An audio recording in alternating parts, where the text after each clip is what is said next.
The Rangefinder Bridge.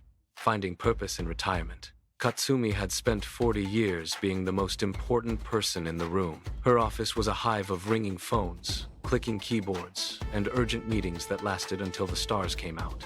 On her final day, the applause was deafening, and the bouquet of lilies was so large she could barely see over it.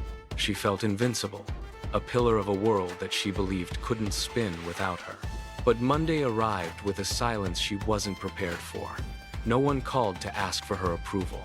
No emails required her signature. The large house, once a symbol of her achievement, now felt like a vast, empty museum of things she had no one to share them with. The freedom she had earned felt more like an exile, and the quiet was heavy enough to bruise. Seeking the comfort of a crowd, Katsumi went to the city center. But as she walked through the bustling train station, she realized she had become a ghost. Thousands of people swirled around her, their eyes locked onto the glowing rectangles in their palms. Not a single gaze met hers.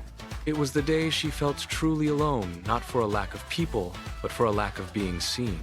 She sat on a park bench, her heart heavy with the realization that the world had moved on to a faster rhythm, leaving her behind. She tried to search her phone for how to find purpose in retirement, but the screen offered only data, not a hand to hold. The digital world could tell her everything about the world, except how to matter to someone in it again. Near the koi pond, a young man named Daiki sat cross-legged on the grass. He was surrounded by the disassembled pieces of an old film camera, his brow furrowed in deep frustration. He looked at the mechanical puzzle in his lap as if it were a foreign language he was desperate to speak, his fingers fumbling with a tiny, stubborn screw. Katsumi paused her walk. She recognized that specific model, a 1970s rangefinder. It was the same camera she had used to take photos of her children decades ago, before life became too busy for hobbies. She saw the boy struggle and felt a sudden, sharp spark. She realized that her wisdom was a bridge that only she could choose to build. The tension spring on the shutter is delicate. You have to nudge it from the left, Katsumi said softly. Stepping closer, Daiki looked up, startled, his eyes wide with surprise. She didn't wait for him to ask. She sat on the grass beside him. For the first time all day, the cold weight of her loneliness began to thaw as she reached out toward the camera. Together, they worked in a quiet, focused rhythm that no algorithm could ever replicate. Katsumi showed him how to guide the film onto the spool, her hands steady and sure despite the years.